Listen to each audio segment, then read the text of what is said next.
You ever hear words so sharp they cut right through your chest? He's the stronger man. You need him. That's what my mother whispered to my fiancée while I stood outside her window, frozen in place, holding the wedding invitations we were supposed to deliver together. I thought I'd seen betrayal before, thought I understood what it meant to be stabbed in the back. But nothing, and I mean nothing, could have prepared me for what I was about to uncover, because that moment, it was just the tip of the iceberg, and the truth hiding underneath, it almost destroyed me. If this story hit you in the gut, like it did me, drop a 1 in the comments right now. I want to hear from you. What would you have done in my shoes? Would you forgive or walk away for good? Don't forget to like, subscribe, and share this channel with someone who needs to hear that real men rise quietly, but powerfully. Your story matters. Let's keep building this brotherhood. George had always believed that a quiet life built on hard work, loyalty, and routine was enough. Living in the suburbs of Austin, Texas, he kept his head down, built a stable career as a systems engineer, and did everything by the book. He wasn't flashy, didn't chase the spotlight. His idea of a good day was coming home after a long shift, making dinner from scratch, and watching old movies with the woman he loved. After years of grinding, he finally had what he'd worked so hard for: a good home, a good job, and a fiancée he thought he could trust with his future. From the outside, everything seemed solid, predictable, even. The kind of life that looks boring to others but feels secure when you're living in it. George liked that feeling. He thought Michelle did too. Michelle had entered his life like a calm breeze on a brutal summer day. Smart, grounded, with a smile that felt like a place of rest. She wasn't loud or overly romantic, but she had a warmth about her, someone who made silence feel comfortable. George met her at a networking event 2 years ago. She was in nonprofit finance, running budgets for a local children's foundation. They bonded over their love for old jazz records and Sunday morning coffee rituals. Within a year, they moved in together. Within 18 months, they were engaged. Everything felt like it was moving at the right pace. But then there was Ryan. George's younger brother was the opposite of him in every way. Energetic, extroverted, always chasing some new adventure. Ryan was a personal trainer who bounced between fitness fads and supplement startups. He had charm, no doubt. The kind of man who knew how to turn on a smile and hold a room in the palm of his hand. Their mother, Susan, adored him. Always had. To her, Ryan was a golden boy. The one who made her proud at parties. The one who just had that spark. George, on the other hand, was steady, reliable. He knew what that meant. It meant invisible. Susan had never been cruel outright, just dismissive, backhanded compliments, constant comparisons. At holidays, she'd brag about Ryan's latest fitness client or business pitch, while barely mentioning George's promotion or new house. Even when George got engaged to Michelle, Susan's excitement was oddly subdued. "Michelle's lovely," she'd said, pausing just long enough to make the compliment feel incomplete. But things didn't start feeling truly strange until a few months into the engagement. Michelle started pulling away in small, quiet ways. She wasn't cold, just distracted. She was on her phone more, laughing at messages George never saw. She'd stay up late in the living room, texting, telling him it was work stuff. At dinner, she seemed half there. When George asked if she was stressed about the wedding, she shrugged and said, "A little. Just tired, I guess." But there was something beneath it, something he couldn't name. After Sunday dinners at Susan's house, Michelle would come home quiet, withdrawn. George chalked it up to family weirdness. Maybe Susan's coldness had gotten to her. He never suspected what was really happening in those conversations. He didn't know that while he worked 60-hour weeks to build their future, pieces of his life were quietly shifting, slipping through his fingers. He didn't see the way Ryan looked at Michelle when they were in the same room. Didn't catch the way Susan's eyes flicked between them with satisfaction. He trusted his family. He trusted his fiancée. And in a world like his, built on stability and logic, that trust would be his undoing. It was a Wednesday afternoon when the first crack finally split the surface. George's crew had wrapped the project 2 hours ahead of schedule, and instead of heading back to the office, he decided to do something spontaneous for once. He picked up Michelle's favorite lemon bars from a bakery downtown and drove straight to his mother's house. Michelle and Susan were supposed to be there, finalizing wedding details. He figured surprising them might lift the weird fog that had been hanging between them lately. As he pulled into the driveway, something felt off. Susan's car was there, Michelle's too, but all the blinds were down. The front door was shut, no music playing, no laughter spilling out onto the porch like usual. He grabbed the box of pastries, walked around the side of the house, intending to go through the back door, but froze as he heard voices coming from the cracked window near the dining room.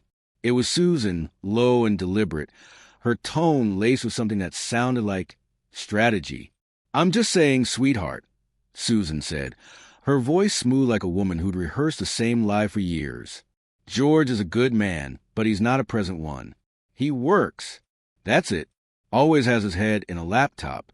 You need more than that, don't you?" Michelle didn't answer right away. There was a pause, then a shaky breath. "I don't know, lately I felt alone, even when we're together." Susan leaned in, her voice soft but firm. "That's because he's like his father. Distant, practical, no passion. Ryan, though, he sees you. He's there. He wants you. He's the stronger man. You need him." The lemon bars nearly slipped from George's hand. He stood there in the fading afternoon light, staring through the window at two women who were supposed to be building his future with him. He wasn't angry yet. He wasn't even sad. He was blank, numb, as if his body was waiting for his brain to catch up to what it had just heard. And then Michelle spoke. "He's been texting me," she whispered. "It's not like anything's happened. But yeah, he's been reaching out, and I haven't stopped it." George didn't wait to hear more. He stepped back, walked up to the front door, and pushed it open. The door creaked slightly, his footsteps heavy on the floor. Michelle's head snapped up first, eyes wide, face draining of all color. Susan didn't even flinch. She turned to look at him like he was early for dinner, like he wasn't supposed to hear what he just heard. Her mouth curled into a polite smile, the kind you'd give a neighbor passing by. "George," she said casually, "you're home early." Michelle clutched her phone as if it could shield her from reality. She opened her mouth, but no words came. George didn't raise his voice. He didn't shout or demand an explanation. He just looked at them, first at Susan, then at Michelle, then back again, as if trying to memorize the scene. Michelle's eyes filled with tears, not of guilt, but of exposure. Susan stood there with the self-righteous posture of someone who thought they'd done the right thing. The silence in the room was louder than any accusation he could have made. After a long beat, George turned without saying a word. The lemon bars were still in his hand. He walked back to the door and stepped into the driveway, the heat of the Texas sun suddenly feeling colder than it should. His chest was tight, but no tears came. No breakdown. Just this quiet, relentless pressure building beneath the surface. Inside, a life was being rewritten without him. Outside, the man they thought wouldn't notice had just started paying attention. It was Patrick, one of George's oldest friends, who finally said out loud what George had only let himself half believe. They were grabbing coffee at a small corner shop downtown when Patrick leaned in and said, "I didn't want to bring this up before, man, but I've seen Ryan at this place almost every week, always around lunch. And Michelle, she's been here too. At first, I thought it was random, but it's always the same time, same table by the window." George blinked, processing the words like they were in a foreign language. "You think they've been meeting up?" Patrick didn't answer immediately, just looked at him the way a brother would when the truth hurt more than silence. "I don't think it's a coincidence." George didn't respond. He couldn't, because deep down, something inside him already knew. Knew it wasn't just Susan's meddling. Knew that Michelle hadn't been confused. She'd been preparing to cross a line, and Ryan had been holding the door open for her. Michelle moved out 3 days later. She said she needed space to think. But George noticed how quickly she packed, how deliberately she avoided his eyes. There were no long hugs, no final conversation. She left her engagement ring on the kitchen counter beside a note that read, "I never meant to hurt you." He didn't touch it, just stared at it for a long time like it might explain something. Then came the pictures. His cousin sent them. A casual scroll through social media turned into a punch to the gut. There they were, Michelle and Ryan, seated together at an outdoor restaurant, laughing. In another photo, they were walking hand in hand, her head leaning on his shoulder like they hadn't just incinerated the life George had been building. What shattered him wasn't the betrayal. It was the ease with which she seemed to move on. The way Ryan's arm wrapped around her, like he hadn't just stolen his brother's world. No remorse, no hesitation, just the confidence of a man who believed he was entitled to everything, even what wasn't his. A week later, Susan hosted a family dinner. George didn't plan to go, but part of him needed to see how far the delusion had spread. When he walked into the dining room, the table was full, the lights warm, the air smelling of rosemary and garlic like nothing had happened. And at the center of it all, Michelle and Ryan, seated side by side, smiling like teenagers. Michelle wore the same dress George had bought her for her birthday. Ryan raised a glass like this was some kind of celebration.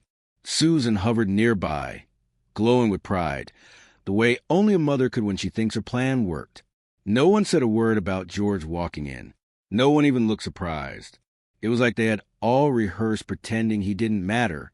He stayed just long enough to see it with his own eyes. Long enough to realize he wasn't just losing a fiancé or a brother. He was losing a family that had never really seen him to begin with. That night, he sat on his porch in silence, staring out into the dark, the hum of the cicadas filling the spaces where his thoughts couldn't land. Everyone he had trusted had chosen each other over him. They had rewritten the narrative, cast him as the problem, the ghost, the one to focus on work to see what was happening. But in that silence, something in George hardened, not into bitterness, but into clarity. They'd taken everything he loved, but they had no idea what he was about to do next. The thing about betrayal is it doesn't just break your heart. It sharpens your instincts. In the quiet weeks that followed the dinner, George didn't scream or spiral. He observed. He started paying attention to details the way only someone freshly burned can.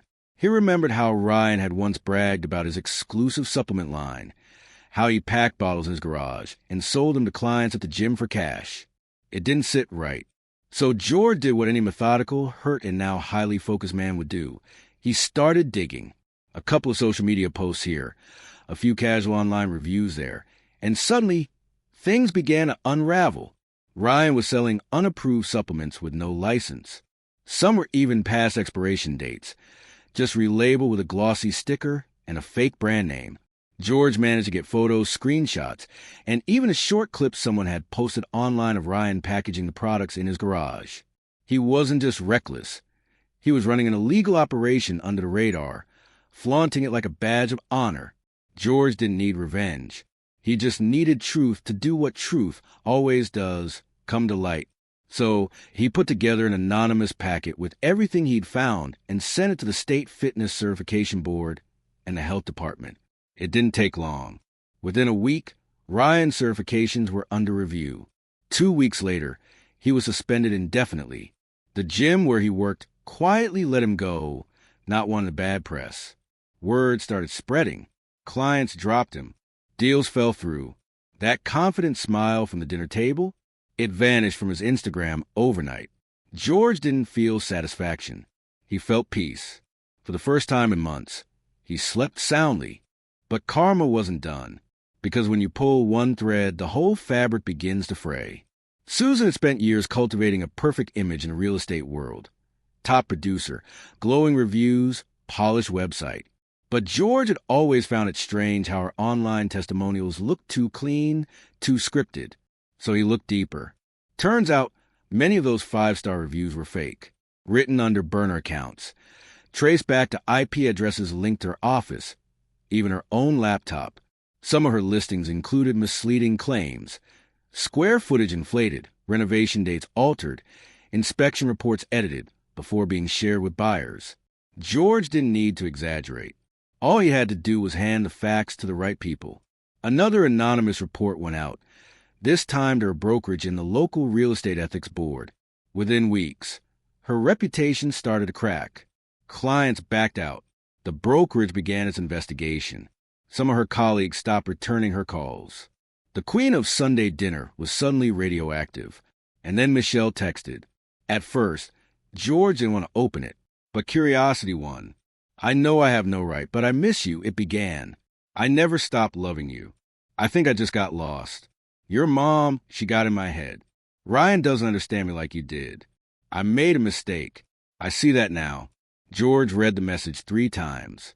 He stared at the screen, remembering how she used to laugh at his dumb jokes, how she'd fall asleep on his shoulder during old noir films, how he used to think their love was unshakable. And yet, here she was, reaching out from the rubble she helped create, hoping he'd pick up the pieces. But George wasn't the same man anymore. He didn't need to respond. Some silences speak louder than any reply ever could. George didn't expect to hear from Vanessa. It had been years since Ryan's ex-girlfriend had shown up at a family event, and even then, she kept her distance, smart, given how Susan had always treated her like a temporary accessory. Her message came late one night, short and to the point. I thought you should know. Michelle and Ryan were talking long before your engagement. It wasn't emotional support. It was something else. I saw them together once. Looked like more than friends. I didn't say anything back then because I didn't think it was my place. But now, you deserve the truth. George's chest tightened as he read and reread the words. He wasn't even surprised anymore. He had already learned that the people closest to him had no concept of boundaries. But the timeline hurt. It meant the betrayal started before he even dropped to one knee. That Michelle had said yes to his proposal while keeping a secret burning in her back pocket. 2 weeks later, Michelle showed up at his door, eyes sunken, hands trembling. She looked nothing like the confident woman who had walked out of his house weeks earlier. She stood on the porch in silence for a moment before she finally said the words he somehow already knew were coming. "I'm pregnant," she whispered. George stared at her, not moving. His first instinct wasn't anger, it was confusion. "Is it mine?" he asked. She blinked fast but didn't answer. Instead, she looked away. "I don't know." That was enough. George took a slow breath, the kind that holds back everything threatening to rise. They agreed to a test. Quietly, privately, no drama, just facts. He needed the truth, and she, maybe for the first time, wanted to give it. The test came back a week later. The result was clear. The child wasn't his. George read the line twice, and then again, letting the letters etch themselves into his bones. He felt something inside him fracture, not loud, not violent. Just a quiet break of a man letting go of something he didn't even realize he'd still been holding on to. He sat in his car for a long time after leaving the clinic. Didn't drive. Didn't cry. Just stared out the windshield at nothing, letting the silence do what words couldn't. It wasn't just the end of a relationship. It was the death of the future he thought he was building. The home, the family, the laughter, all of it hollow now. George wasn't a man who broke easily, but everyone has a limit, and he had found his. Michelle came by once more, uninvited. She stood at the edge of his living room, arms folded like she was trying to hold herself together. "You want to know why?" she asked. He didn't answer, didn't encourage her, but she kept going anyway. "You were safe. Steady. You always did what you said you would. And I thought that was what I wanted. But then Ryan, he had this energy, this fire. He made me feel like I was alive again, like I mattered. I didn't plan for it to happen. But I guess, deep down, I wanted your stability and his chaos. I was greedy." George didn't yell. He didn't pity her. He just watched her talk herself in circles, trying to justify something that couldn't be undone. When she finished, she looked at him like she was waiting for a response. All he said was, "I hope the fire was worth the burn." Then he opened the door, not for her to come in, but for her to finally leave for good. The shift didn't happen all at once. It was gradual, like light returning to a room that had been dark for far too long. George started sleeping better. He began waking up early, not out of obligation, but out of clarity. He moved into a new apartment downtown with high ceilings and big windows that let the sun pour in like a promise. Work noticed his renewed focus, and within 3 months, he was promoted to senior systems architect. The title came with a raise, a corner office, and a company truck, but more importantly, It came with self-respect. He no longer felt like he was surviving. He was building again, this time for himself. He started going to the gym more for his mind than his body. And that's where he met Zoe. She was different. Quiet in a way that wasn't afraid of silence. She asked questions, listened without interrupting, and never once compared him to someone else. She didn't ask about his past. She just made space for him to feel safe in the present. Being with her didn't feel like repairing something broken. It felt like discovering something new. Then came the family dinner. Susan, ever persistent in pretending like the world hadn't imploded, sent out a group message about a Sunday gathering. George hadn't responded, but that didn't stop her from calling twice, leaving a voicemail about keeping the family together. Against his better judgment, or maybe because he was finally unafraid, George decided to go. He walked into the house with a quiet confidence, wearing the same watch Michelle had once gifted him. Not because it meant anything anymore, but because it didn't. Susan greeted him at the door with a forced smile, her eyes scanning him like she was trying to gauge who he had become. In the dining room, Ryan sat slouched at the table, wearing a wrinkled shirt and the expression of a man who had lost a game but didn't understand the rules. Michelle was there too, holding their newborn. She looked thinner, more tired, eyes shadowed by sleepless nights and something heavier, regret. None of them spoke right away. The room held its breath. George sat down slowly, poured himself a glass of water, and met each of their eyes in turn. "You know," he said, his voice steady, "some people spend years building future, brick by brick, quietly, without needing applause." He paused, letting the weight settle. "And some people sell that future for attention, for a thrill, for chaos, and then they wonder why everything around them collapses." Ryan tried to speak, something defensive, but George raised a hand, not angry, just firm. "You don't owe me an explanation," he said.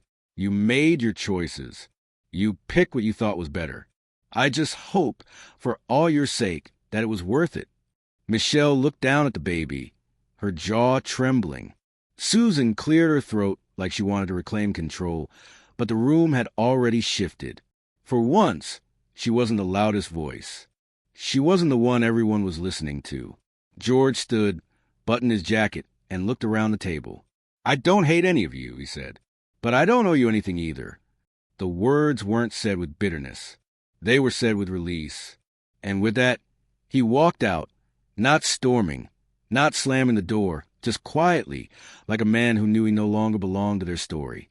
Outside, the sky was turning a soft gold. He got into his truck, started the engine, and didn't look back. There was no need. The people inside the house would stay stuck, orbiting each other in guilt, pride, and unspoken shame. But George, he was done orbiting broken things. His life, real life, was out there waiting. And this time, it was his alone to write. In the months that followed, George found himself reflecting more on the nature of loyalty than on betrayal. Betrayal had a sharp edge, clean, immediate, unforgettable. But loyalty, that was layered. It wasn't just about sticking around. It was about protecting what mattered, about doing the right thing even when it went unnoticed. He learned the hard way that some people don't understand loyalty unless it benefits them, that for some, commitment is conditional, fluid, transactional. But George didn't operate like that. He never had. And while that kind of devotion had once made him vulnerable, it had also become his greatest strength. Because when everything fell apart, it wasn't anger that kept him standing. It was a quiet resilience that had always been there, the kind of strength that doesn't shout, doesn't fight for validation, doesn't need to prove itself to anyone. Masculinity, he realized, wasn't about being the loudest or the most physical. It was about staying grounded when the storm hits, about choosing dignity when everything in you screamed for revenge. George didn't chase after justice with fists or fire. He let the truth do what truth always does, settle in, simmer, and surface at just the right time. He stopped trying to fix what was never built on real foundation. There was no need to tear anyone down anymore. They were doing it just fine on their own. His focus shifted entirely. He poured into his career, into his physical and mental health, into the quiet mornings with Zoe, where they could just exist without pretending or proving. He found peace in simplicity, in being seen without performance, in being loved without conditions. There was freedom in letting go, not just of people, but of expectations, of narratives that had been written for him by others. He stopped needing their apology. He stopped replaying the conversations. Eventually, even the anger dissolved. Meanwhile, their world shrank. Susan's phone stopped ringing with new clients. Her perfect reputation faded as whispers became headlines. Ryan moved back into her basement, his gym certification revoked, his name a quiet joke in fitness circles. Michelle, now a single mother to a man who couldn't support himself, spent her days dodging rumors and her nights staring at a door that wouldn't open again. The life they traded for thrill turned out to be a dead end. The excitement they chased didn't last. And the stable, boring man they left behind? He was thriving. George sometimes thought about sending one final message, not out of pettiness, but clarity. Something short, something true. But he never did, because he didn't need the last word. He already had the final chapter. He had rebuilt not just his life, but a sense of self stronger and steadier than before. He had stopped surviving. He had started living. They thought he'd roll over. They thought he'd stay broken, predictable, obedient. But they misunderstood him from the start. George didn't crumble. He didn't retaliate with noise or chaos. He didn't play their games. He evolved. He became sharper, calmer, unshakable. They took his trust, his plans, his peace. And he used that pain like fuel. He moved forward. He moved better. And most of all, he moved up. If your own mother helped destroy your relationship, would you ever speak to her again? Would you forgive her for picking sides, for playing God with your future? Or would you walk away, for good, and never look back? The strongest man isn't the loudest one in the room. It's not the guy throwing punches, raising his voice, or puffing up his chest. The strongest man is the one who can sit in a room full of people who betrayed him and still hold his head high. It's the one who chooses silence over drama, peace over vengeance, growth over chaos.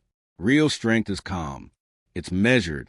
It's built over time, brick by brick, choice by choice. And when everything falls apart, the strongest man doesn't fight to prove his worth. He simply becomes someone you can't knock down. Dignity is louder than revenge. Integrity cuts deeper than rage. And in the end, it's not who hurts you that defines your story. It's how you heal that writes your legacy. So if you've been in George's shoes, or maybe you're in them right now, know this. You're not weak for feeling broken. You're not alone for wondering how people you love could turn on you. But you are powerful for standing back up. You're powerful for not letting their choices define yours. If this story hit you somewhere deep, I want to hear from you. Drop a comment. Tell me, what would you have done in George's place? Would you have fought to fix it? Or burn the whole thing down? Your story matters, and someone else might need to hear it today. And if you've ever walked through betrayal and come out stronger, share that too. Let's build something honest here. Let's turn pain into power, not just for one man, but for every man who's ever been told he wasn't enough, by the people who should have stood by his side. You don't need to fight fire with fire. Sometimes, walking away with your head held high is the most dangerous move of all. So to every man who's ever been pushed aside, replaced, underestimated, remember this. They might take your name out of their story, but they can't erase what you become. They thought you'd break. They thought you'd beg. They thought you'd disappear. But you didn't. You rose. You rebuilt. You moved forward without asking for permission. And that is the kind of strength no one can fake. So go live your life unapologetically. Let them sit in the silence you left behind, because you've got better places to be. And this time, you're bringing all of yourself with you.